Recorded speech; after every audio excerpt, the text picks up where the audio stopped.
Good morning dear students. आज करेंगे हम उपभोक्ताओं की समस्याओं का निवारण। लास्ट क्लास में हमने किए थे कि जो कंज्यूमर हैं या उपभोक्ता है उनको जब हम खरीदारी करते हैं तो कौन कौन सी दिक्कतों का सामना करना पड़ता है, उनके सामने कौन कौन सी समस्याएं आती हैं। तो उन्हीं समस्याओं के निवारण के लिए कुछ तरीके हैं जिनके बारे में आज हम डिस्कस करेंगे। तो समस्याओं का निवारण,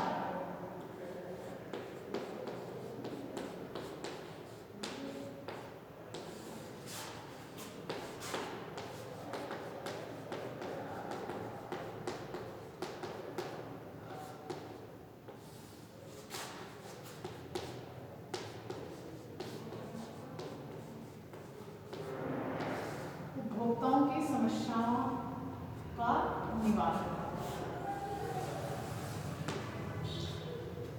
सबसे पहले हम बात करेंगे इसमें कि किस प्रकार से हम उपभोक्ताओं को समस्या को दूर कर सकते हैं। तो हम सबसे पहले उपभोक्ताओं को शिक्षित करना पड़ेगा।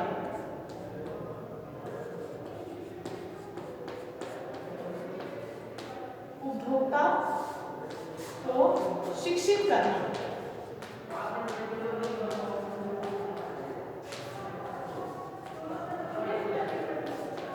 उपभोक्ता को शिक्षित करना सबसे पहले ये आता है। तो आप आज के समय में यदि हम वास्तव में उपभोक्ताओं की समस्याओं का निदान चाहते हैं या उनको उस चीज़ से निकालना चाहते हैं तो हमें क्या करना पड़ेगा। हमें पहली जो हमारी आवश्यकता है, जो अति आवश्यक है, वो क्या है और महत्वपूर्ण है कि हमें जो भी हमारे उपभोक्ता हैं उनको शिक्षित करना पड़ेगा ताकि वो धोखा ना खा सके। शिक्षा के द्वारा ही क्या है, हम अब जो समस्याएं हमें आती हैं, जो दिक्कतें आती हैं, उनसे छुटकारा मिल सकता है। शिक्षा के अभाव में नहीं पढ़ पाने के कारण वह जो उसके ऊपर लेबल लगा होता है, लेबल को नहीं पढ़ पाता है और न ही उस वस्तु की समुचित जानकारी वह प्राप्त कर पाता है। इसीलिए उसे शिक्षित होना अति आवश्यक है। वह विक्रेता विज्ञापन या दूसरों की बातों में आकर गलत वस्तुओं का चयन कर लेता है और उससे क्या होती है, उसे समस्याएं आती हैं और बाद में उसे पछताना पड़ता है। उपभोक्ता को शिक्षित करने के लिए कई तरीके अपनाए गए हैं। प्रौढ़ शिक्षा एवं अनौपचारिक शिक्षा, आपको फर्स्ट ईयर में पढ़ाया गया था कि औपचारिक और अनौपचारिक शिक्षा। जो हम यहाँ पढ़ रहे हैं वो कौन सी है, औपचारिक शिक्षा। लेकिन क्या है, अनौपचारिक शिक्षा आपको बताया था कि अनौपचारिक शिक्षा के द्वारा लोगों को शिक्षित किया जाता है और उन्हें पढ़ना लिखना सिखाया जाता है। Poster, chart, radio, bulletin, slides, projectors, cinema, tape record, पत्र पत्रिकाएं, समाचार पत्र और आदि के माध्यम से उचित पहचान करने की विधि को भी बताया जाता है।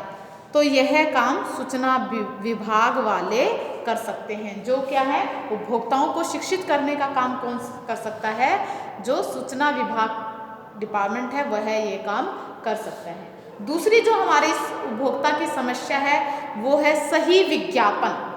किस प्रकार से हम उसकी समस्या, दूसरा जो है सही विज्ञापन।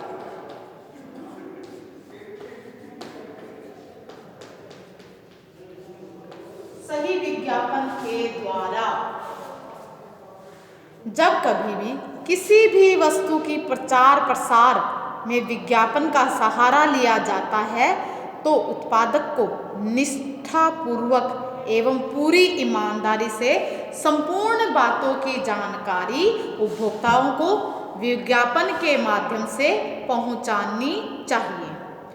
कहीं भी भ्रमपूर्ण या द्विअर्थी वाक्यों को या शब्दों का प्रयोग नहीं करना चाहिए, क्योंकि उससे क्या है, उपभोक्ता भ्रमित हो जाता है और सही प्रकार से उसको जान नहीं पाता है। सही एवं तथ्यपूर्ण विज्ञापनों के द्वारा उपभोक्ता का विश्वास एवं आत्मीयता उत्पादक के साथ बनी रहती है। और यदि वह आंख मूंदकर भी वस्तु क्रय कर ले तो भी उसे धोखा खाने या पछताने की गुंजाइश नहीं रहती है। तो हम क्या है, विज्ञापन के द्वारा उसकी समस्याओं का निवारण कर सकते हैं। अगला है सूचनात्मक लेबल लगाना।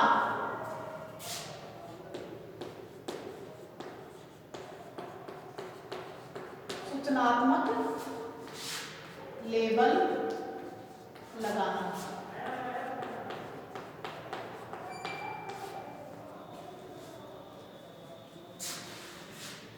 वस्तुओं पर सूचनात्मक लेबल होना चाहिए।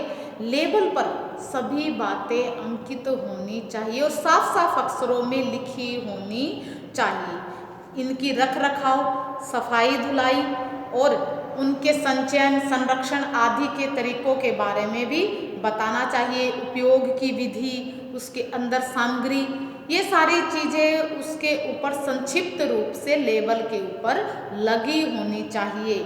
और उसके ऊपर कंपनी का नाम, उसका पता, उसमें उसकी जो भी प्रॉब्लम्स आए तो इंक्वायरी नंबर, ये सारी चीज़ें लेबल के ऊपर अंकित होनी चाहिए। लेबल को पढ़कर उपभोक्ता को सही वस्तु के चयन करने में आसानी रहती है। अब हम जैसे कोई भी सामान खरीदते हैं तो हम क्या देखते हैं, लेबल देखते हैं। लेबल के ऊपर कंपनी का नाम देखते हैं कि भाई हाँ ये कंपनी है, तो इस कंपनी, या फिर हम स्पेशल डिमांड कर देते हैं कि मुझे इस कंपनी का प्रोडक्ट चाहिए, क्योंकि हमें क्या है, वो हमारे लिए क्या विश्वसनीय है। हम उसके ऊपर विश्वास करते हैं कि इस कंपनी का प्रोडक्ट हम ले रहे हैं, मैं यूज़ करती आ रही हूँ, तो वो अच्छा ही होगा या है। अब फिर उसके ऊपर हम सारी जानकारी लिखी होती है कि इसमें क्या क्या है, आजकल क्या है, विधि भी लिखी होती है कि आप इसको किस प्रकार से यूज़ कर सकते हैं। तो सारी इंफॉर्मेशन, एक्सपायरी और जो उसकी मेकिंग है, मैन्युफैक्चरिंग डेट है, वो सारी चीज़ें उसके ऊपर अंकित होती हैं। तो ये सारी चीज़ें हैं जो सूचनाएं हैं वो लेबल पर होनी चाहिए। अगली जो इसका निवारण करने का तरीका है, व्यावसायिक चिन्ह।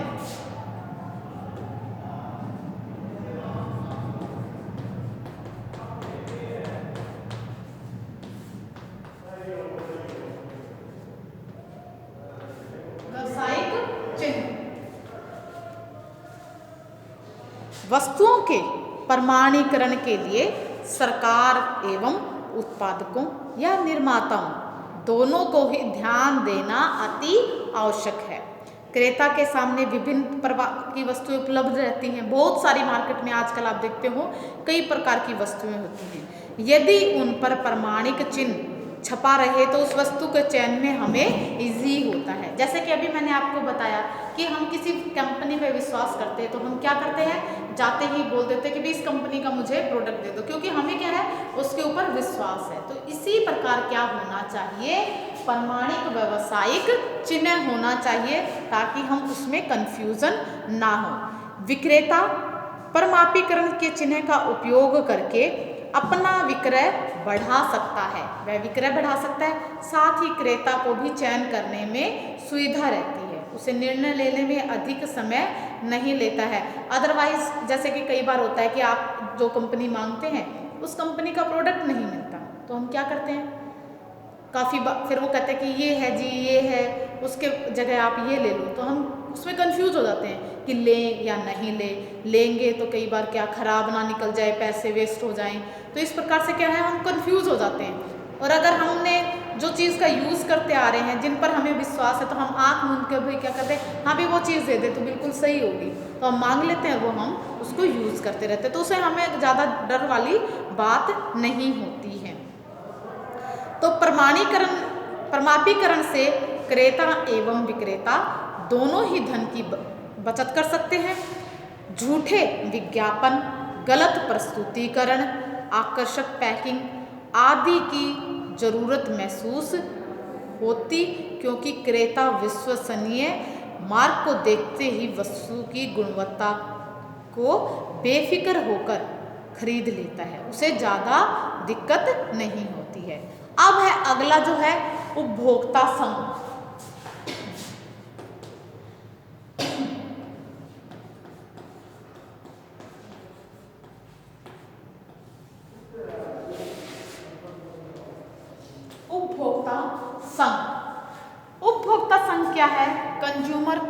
कोऑपरेटिव उत्पादकता का पक्ष सदैव निर्बल होता है। उपभोक्ता यानी उपभोक्ता का जो पक्ष है वो सदैव ही निर्बल होता है, कमजोर होता है। उपभोक्ता वर्ग संगठित नहीं होते हैं। क्यों संगठित नहीं होते हैं? जबकि जो निर्माता विक्रेता जो होते हैं, उत्पादककर्ता जो पक्ष होता है वो सबल एवं मजबूत रहता है। आप पिछली क्लास में मैंने आपको बताया था कि जो ये विक्रेता वर्ग है ये क्या होते हैं, इनका जो संगठन है वो मजबूत होता है और आसानी से हर एक चीज़ों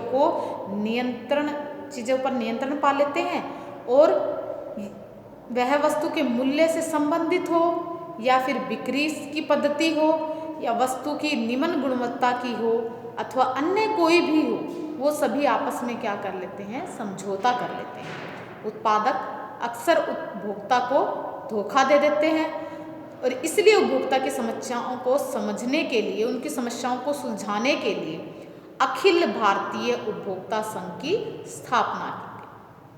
उपभोक्ताओं के समझने के लिए, उनकी समस्याओं के निवारण के लिए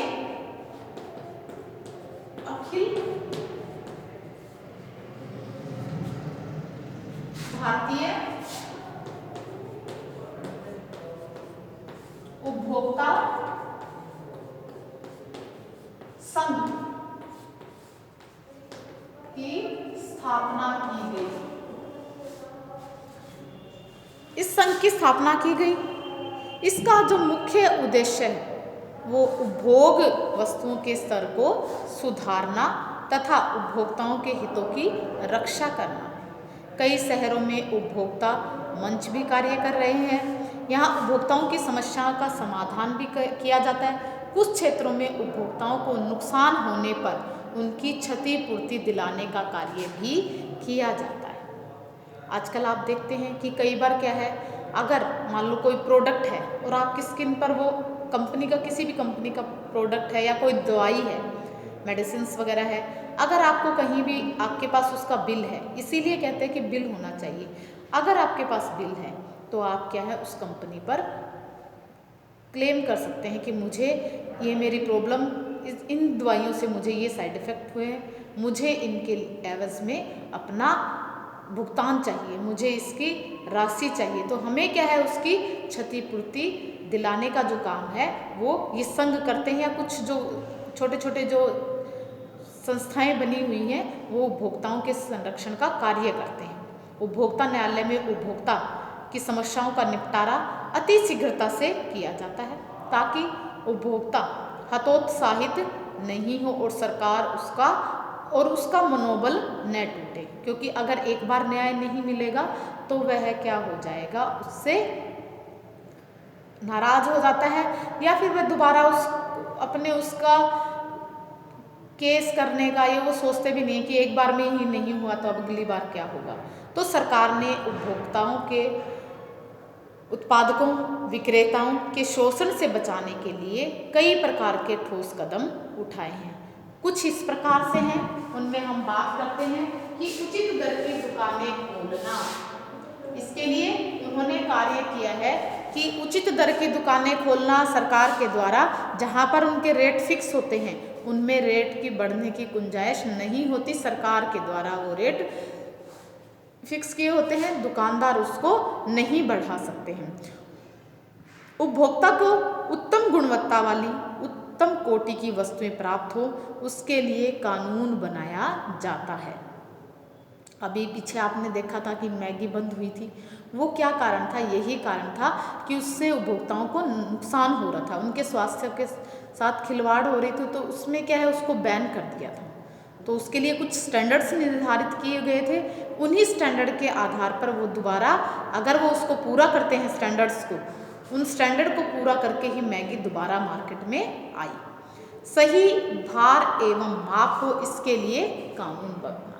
अगर कोई दुकानदार अगर माप तोल में गड़बड़ करता है तो हमारा राइट है कि हम उसकी शिकायत कर सकते हैं। तो वो क्या है, माप तोल में हेरा फेरी नहीं कर सकता है। सरकारी दुकानों में सुपर बाजारों का विकास करना, उपभोक्ता का शोषण न हो, इसके लिए विरुद्ध कानूनी कार्रवाई के लिए सक्षम बनाना, उन सभी कार्यों में सहयोग देना जिनसे कि उपभोक्ता को संरक्षण प्राप्त हो, वस्तुओं को प्रमाणित बनाने हेतु ISI एवं एगमार्क के चिन्हों को आरक्षित करने हेतु आवश्यक कार्रवाई करना। तो ये सारी चीज़ें क्या हैं, उपभोक्ता की समस्याओं के निवारण के लिए उपभोक्ता को शिक्षित करना आवश्यक है। सही विज्ञापन होने चाहिए उपभोक्ताओं को बचाने के लिए, सूचनात्मक लेबल लगाए होने चाहिए, जो भी प्रोडक्ट है उनके ऊपर सभी के ऊपर पूर्ण रूप से सूचनाएं अंकित हो, वो ऐसे लेबल उनके ऊपर लगे होने चाहिए। व्यावसायिक चिन्ह होने चाहिए कि ये जो ब्रांड है अच्छी कंपनी के हैं, उनके ब्रांड्स का सभी कंपनियों के अपने अपने ब्रांड होने चाहिए, उनके चिन्ह होने चाहिए। उपभोक्ता संघ बनाना चाहिए। अब मैंने पिछली क्लास में भी बात की थी कि क्या है, विक्रेताओं की यूनिटी होती है और जो उपभोक्ता होते हैं उनकी यूनिटी नहीं होती, तो इसीलिए उनके लिए उपभोक्ता संघ का निर्माण किया गया। तो ये था हमारे उपभोक्ताओं की समस्याओं का निवारण। तो आज के लिए इतना ही। Okay, bye, have a nice day.